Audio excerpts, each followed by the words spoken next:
किसी ने क्या खूब कहा है कि जीभ जन्म से पहले आती है और मृत्यु तक बनी रहती है, और दांत जन्म के बाद आते हैं और मृत्यु से पहले चले जाते हैं। इसीलिए ज़्यादा दिनों तक यादगार बने रह रहे हैं तो जीभ जैसे कोमल बनिए, दांत जैसे कठोर नहीं। नमस्कार दोस्तों, मैं हूं अंकित और आप देख रहे हैं डोंट गिव अप।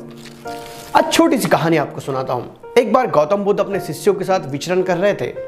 विचरण करते करते वो थक गए और एक झाड़ के नीचे जाकर बैठ गए। सारे शिष्य भी उनके आसपास बैठ गए। वहां बैठने के बाद गौतम बुद्ध ने कहा, यहाँ पर शांति का अनुभव कर रहे हो? सभी शिष्यों ने कहा हाँ। तब एक शिष्य ने बुद्ध से कहा कि मुझे एक बात बताइए, मैं अपने जीवन से बहुत परेशान था, इसलिए मैं बौद्ध भिक्षु बन गया।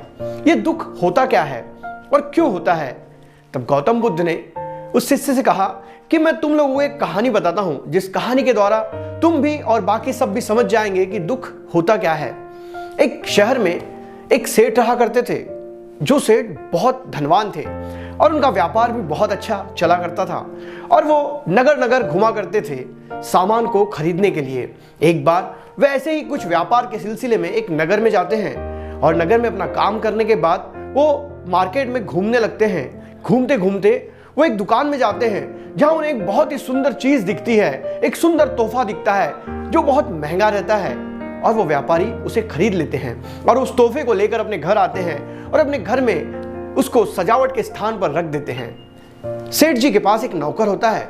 वो नौकर सेठ जी के पास बहुत दिनों से काम करते रहता है और सेठ जी का बहुत वफादार भी रहता है। और शाम को जब सेठ जी उस तोहफे को वहां रख देते हैं और वो नौकर काम करते रहता है, तो अचानक सेठ जी को कुछ गिरने की आवाज आती है। और सेठ जी जब वहां जाकर देखते हैं तो नौकर के हाथ से वो जो कीमती सामान होता है, वो कीमती तोहफा होता है, वो जमीन पर गिरकर टूट जाता है। सामान इधर उधर बिखर जाता है। सेठ जी को बहुत गुस्सा आता है, लेकिन नौकर तो बहुत वफादार होता है।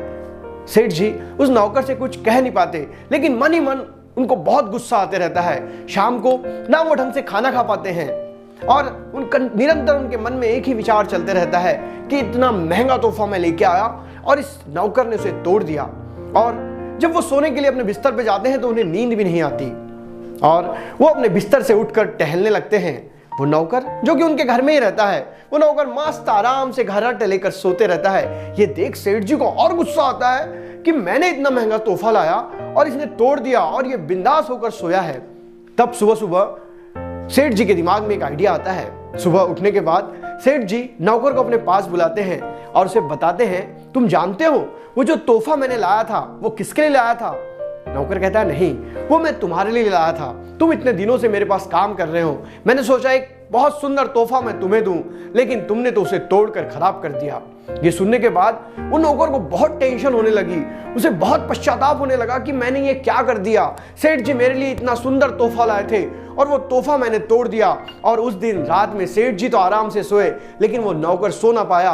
उसके दिमाग में निरंतर यही ख्याल आते रहा कि इतना सुंदर तोहफा सेठ जी मेरे लिए लाए थे और मैंने इसे तोड़ दिया। छोटी सी कहानी।